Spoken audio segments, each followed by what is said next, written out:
begins continuing live coverage of the Synod of Bishops on the Family.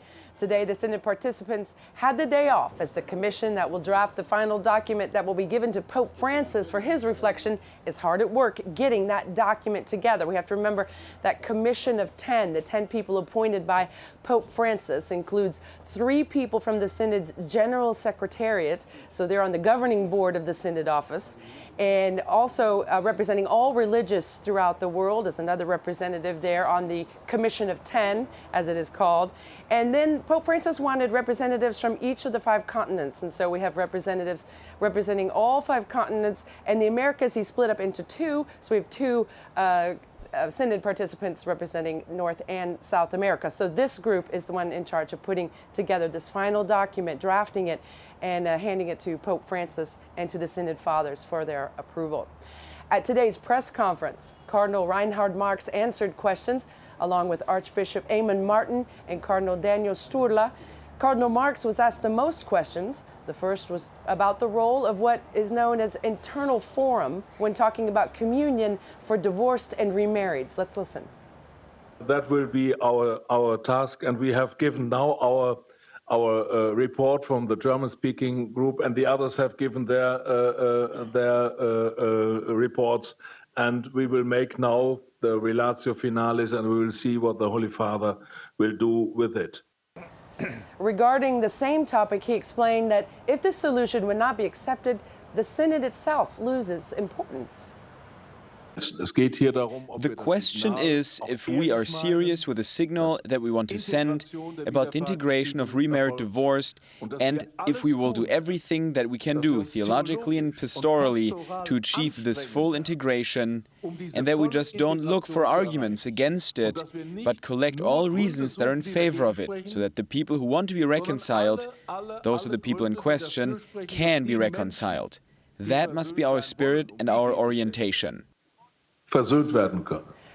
Cardinal Marx also emphasized that the Synod is not an ecumenical council, which means it cannot change doctrine. A very important point to be made. Let's listen. We don't change the truth, but we find the greater truth. We are not, the truth is owning us. We don't own the truth. The truth is a person. But there is no magisterial competence, so we cannot decide about doctrine in this sense. That is absolutely clear.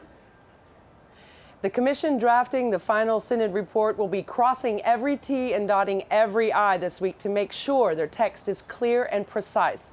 And so to make sure our reporting on this is as clear and precise, I've invited Monsignor Marcus Graulich, a Salesian father working here in the Vatican. He is the Undersecretary for the Pontifical Council for Legislative Texts. Monsignor, welcome to the program. Good evening. Now, you've been inside many synods up to this point.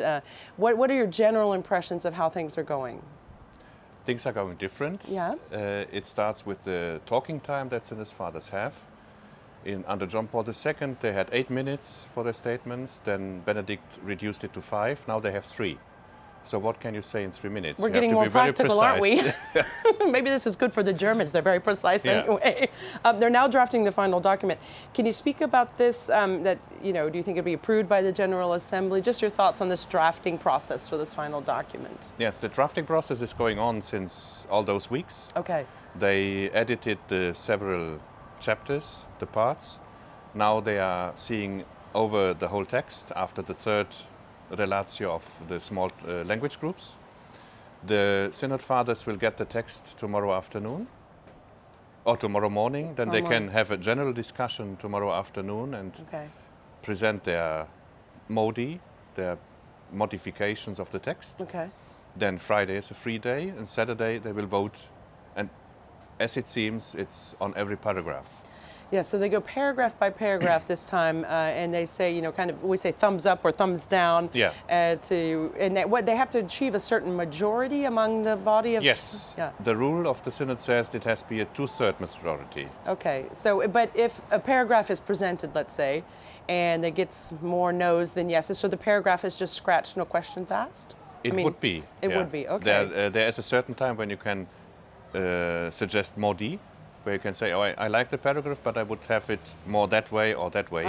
That's the time tomorrow afternoon, maybe during Friday, if they give the written comments. But on Saturday, that's it. Okay, that's it. And then that's what's called the relatio finalis, Yes. the final document, which is what will eventually end up in the hands of Pope Francis. I also wanted to ask you, Cardinal Marx was present at the press conference, as we just heard. Yeah. He mentioned the synod would be superfluous if it were just to quote Familiaris Consortio and not really build on it or make any changes. What are your thoughts on that? I think Familiaris Consortio is a milestone in the church doctrine about marriage and family.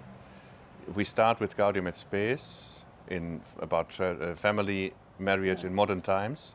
Then comes Humanae Vitae, which is deepening the thoughts about marriage, about some aspects of marriage.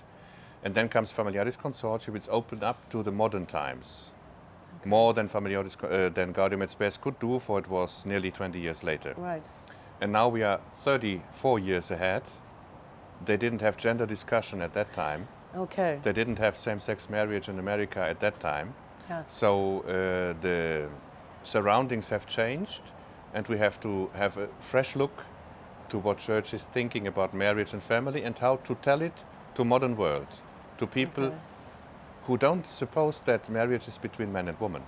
As in the 80s you could guess that it was. You would just take it for granted, and you're right. So I think Pope Francis had a great idea to call the Synod together, because I think we can see worldwide the family is facing many challenges. Some people say under attack, if you will, even by political, legislation in certain countries. The family is penalized, and even as you said, gender and all these things are being called into question. So a lot of important questions being asked. Cardinal Marx also expressed his surprise that many seem to limit the Synod to this question, but he says the Synod cannot change doctrine, as we heard earlier. But wouldn't the Synod implicitly be changing some sort of doctrine on indissolubility, let's say, if a concession was made to people who are seeking communion, people who are divorced and in new unions, let's say, that would like to come back to the sacraments? Wouldn't this be a change in doctrine if we let them come back without getting the annulment? Yeah. They need to. That would be a certain change in doctrine. Okay. It depends what you are doing with the second union. If you get it done, I don't know how, but hypothetically, if you get it done to accept the second union without recognizing it as a marriage and allow them to take communion, that would be no change in the doctrine. Okay. If you accept the second union and convalidate it as a valid marriage in the church, that would change the doctrine. Because, about indissolubility or about unity.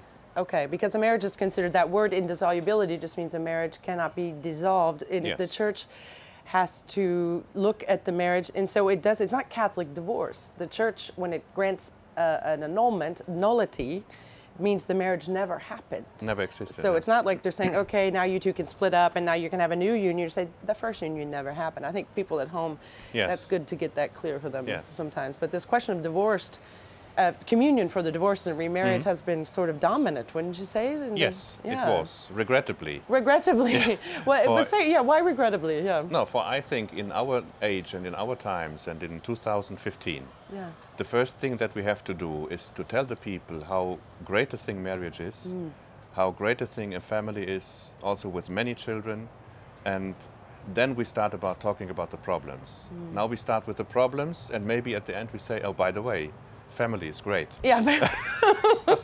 So that's not enough. Invert that. Okay. We should invert the rules and say, okay, marriage is that, and family is that, and if you have problems, we see it that way. Yeah. So it would be another approach. That would be a more positive approach, and that's come up. I've heard in some of because as journalists we only hear what we're presented at the press conference, but that has been a theme constantly. We need to encourage and build up these married couples that are doing a great job, and praise them and encourage them along the path, not just worried about the ones that, have... We should be worried how to deal pastorally with them. Sure. That's sure. But we should worry about how do we prepare young people to commit. That has come up several times, not only for marriage, but to commit in life. To say, I make a definite decision. I will be a nun, I will be a priest, I will marry, I will stay single, and so on. And that's the first step. The second step is to accompany the couples. For it is different if you are young and in love. Yeah, that's easy, right? If the children and the diapers come, if children go to school, if children hit puberty, children leave the house, you go in pension, your husband is sick. Right. They're all new challenges of family, and we should respond to them accompanying couples. Okay. And maybe it would be good to hear more about that from the Synod. Yes, and we'll see what's in that final document because Yes. I think there was an awareness of that as well. What do you think about the idea of Pope Francis called for decentralization of certain Yes. decisions? Let's say on Saturday he said these Yeah. remarks, and so that would mean basically that some of these decisions, pastoral or whatnot, would be made at the local level, at the level of the bishops' conferences. What are your thoughts on that? Some things are good to be done on the local level. Like, How to prepare marriage okay, according to the, The traditions, culture to the and- cultural okay. context, how to accompany the couples, Okay. but you can't discuss the fundaments. right. Now you have to start from unity, indissolubility, children, and all those questions that belong to the Catholic doctrine of marriage. So the doctrine is not going to be decided at the bishops, level of can't. bishops. It It can't. can't. Okay. We are one church, and the force of the Catholic Church has always been during the ages that the doctrine was very clear. And so the Church was able to change culture. And our risk today is that culture is changing us. Very quickly, we only have about 30 seconds left, but you're German. Yeah. And what have you thought of the small group discussions that took place in the German group? Yes. One group, but very powerful. Yes, it was very powerful. The thing that struck me most was the anonymity.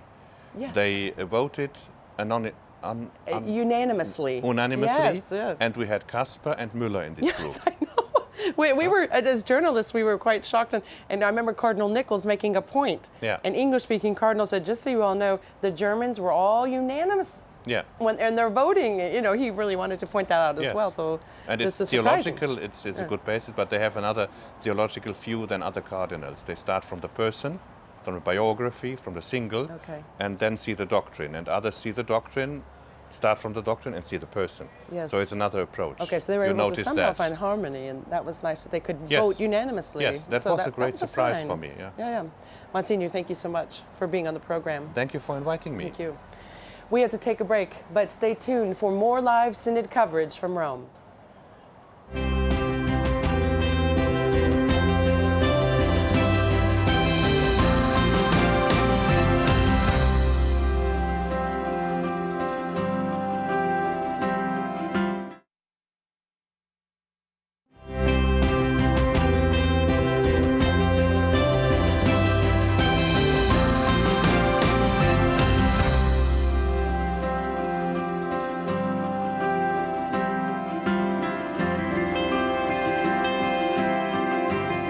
Welcome back to EWTN's coverage of the Synod on the Family, live from Rome. I have the pleasure of welcoming my next guest, Cardinal George Pell from Australia, who, besides being a Synod Father and the moderator of English Circle A, he lives and works in Rome as the Vatican's prefect of their finance office. Your Eminence, welcome to the program. Good evening. Thank you. I'm very pleased to be present. Well, we have the bells chiming behind us for St. Peter's Dome. That's usually our sign that we're back from commercial. We're so happy to have you in this Good. beautiful backdrop. It's a great place. It is, In front yeah. of St. Peter's. Now, last night, I just wanted to start off saying, we know you've been working around the clock, but last night, didn't all the Synod Fathers get out late? Something like 7:30? That's the latest you've worked so far. We did. Yeah. We had the reports from the groups. Right. And then we had the first round of voting to set up the new council for the Synod. Okay, so that's what took so long. And then I like how when they have a day off from meetings, they call it, in Italian, they call it vacanza, which is anything but. So you don't have vacanza days, really, do you? Well, no, not at this stage. Not at this stage. That's We're in right. the last week, the most important week, the drafting of the final document. We That's read right. your summaries today in the small discussion groups. What was the point that you really wanted to make in your small group discussion as you presented it? Well, I think we've made a lot of good points. Yes, yeah. And in all the groups, especially in our, I thought it was a very good report. We wanted to stress very obviously the centrality of the family, children as well as parents, that Christ's way of looking after the family is the best way, and that I think we need some clear teaching. There's been, on one or two small points, overwhelmingly there's unanimity. Is there? Okay. Yeah, on most points. Okay. On one or two points there are differences, and I hope the Synod will make some clear recommendations to the Holy Father for him to consider. You made some points to the Holy Father. There was a letter drafted by 13 cardinals. You've spoken openly about this, as Sure. everybody knows. What was the thought behind that? You know, you wanted to, before the Synod even got started, you wanted to tell the Holy Father what? Well, first of all, I'd like to say, as they say, I believe in South America, it was a storm in a glass of water. Right. In my part of the world, we say a storm in a teacup.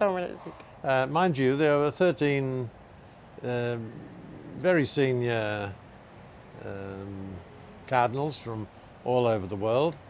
Cardinal Napier, I think, has explained it best. He pointed out that last time the interim report was released to the press before it was given to the fathers. And Edward Penton has published a book pointing out some of the interesting factors about last year's Synod. I'm not sure to what extent they've been refuted. And we didn't want any similar misunderstandings this time, and the Holy Father reassured us. He said there'd be no manipulation. Cardinal Baldassari said that we would vote number by number, paragraph by paragraph, and the Holy Father said doctrine won't be touched. So our concerns were substantially answered. And it wasn't, it was presented, I think, in the media as something kind of secret, but no, the Holy Father has invited all of you participating in the Synod. We're brothers. Let's have open discussion. Isn't this part of it? Yeah, but this was a private letter. Right, a private letter, but you felt free to do it. And the Pope is a very good listener. The Pope has encouraged discussion, and part of the role of cardinals is to tell the Pope what people are thinking. And there was no hint of any disobedience or rebellion. He gets letters all the time from cardinals and many other people. Yeah, and I think I was so glad that he addressed those concerns immediately at the opening of the Synod, and it got off on a great foot. And there seems to be a lot of collegiality this time around. They're all... No shenanigans. We can't tell on the outside anyway if there are, but... Well, I mean, synods are always interesting. Interesting, okay. It's been a wonderful church experience. I mean, the presence of the lay couples has, not surprisingly, introduced a marvellous dimension because, and one of the aims of the Synod is to support all those Catholic families who are working so hard to do the right thing. Perhaps not succeeding completely, it's not, nowhere is there heaven on earth, but we want to commend them. And from some of the couples, we heard about, one mother in Africa who had her husband and 8 children slaughtered. Oh, no. We heard about the struggles in the communist era in Romania. Right. And these are beautiful and inspiring stories. It should be inspirational to all of us, shouldn't it? It's not just about divorce and remarriage. There are families literally being torn apart by war. That's right. Divorce and remarriage is a very small part it's of important, the Synod, but small, sure. Because the number of people who divorce and want to get remarried is not enormous, and of those who get remarried and want to go to communion, that's a smaller number, and the number of those who want the church to officially endorse this is probably smaller again. What is, I think, fundamentally at issue is whether we have a confidence in the Word of God that's come to us through the Scriptures, through the Magisterium, whether we believe that the mercy of God is truly there in the beautiful teaching of our Lord about the cross not being heavy, and in some of his hard teachings. Yes. And Jesus is very explicit on adultery and on divorce and remarriage. And very explicit, and I think all the fathers in the Synod acknowledge this. Okay, I want to talk about the final document that we're preparing as we speak, the commission that was appointed by Pope Francis to do this. Some have expressed concern over who was appointed to that drafting commission. Are you concerned at all?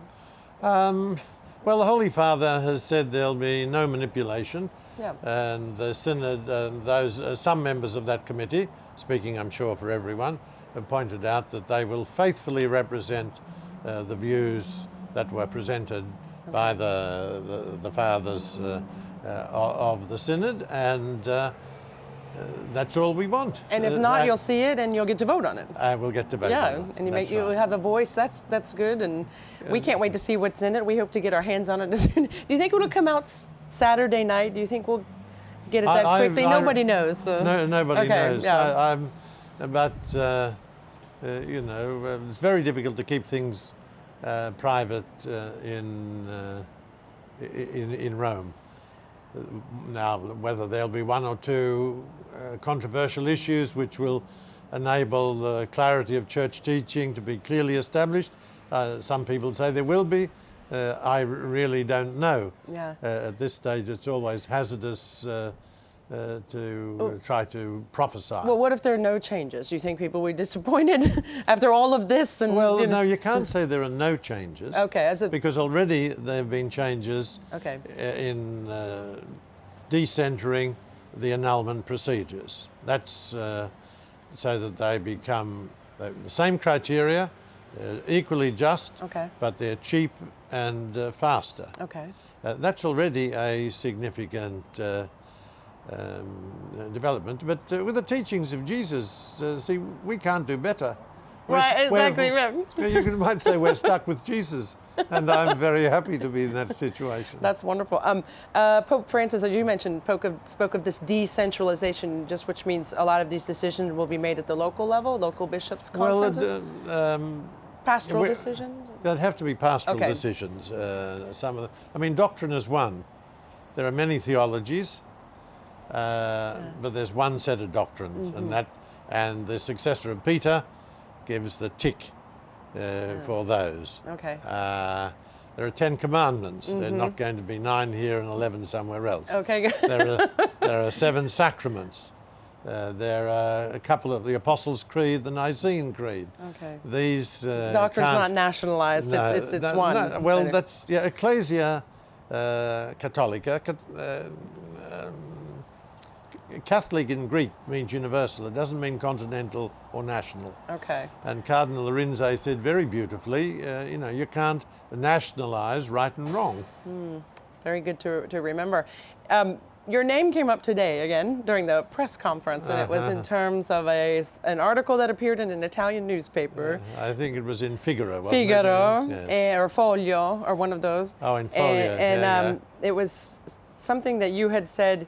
There's a Casperian, which means Cardinal Casper kind of a camp, versus a Ratzinger, you know, Cardinal Ratzinger, let's say, more way of thinking. Yeah. That was in a French paper. For a French paper, okay, because that's making headlines, and he even came up at the press conference. What? Well, I don't know whether it's making headlines, but Cardinal Marx has now explained that there's no contrast between the Casper camp and Benedict XVI, and I find that it's a very pleasant surprise, and it's a welcome development.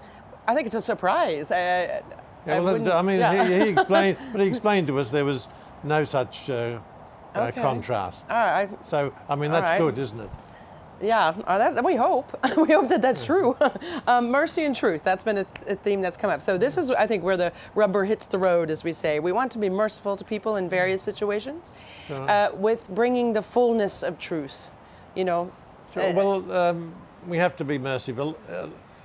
The church is called mother and teacher. Now, a good mother grieves when any of her children are suffering. Yeah. But a good mother also practices preventive medicine.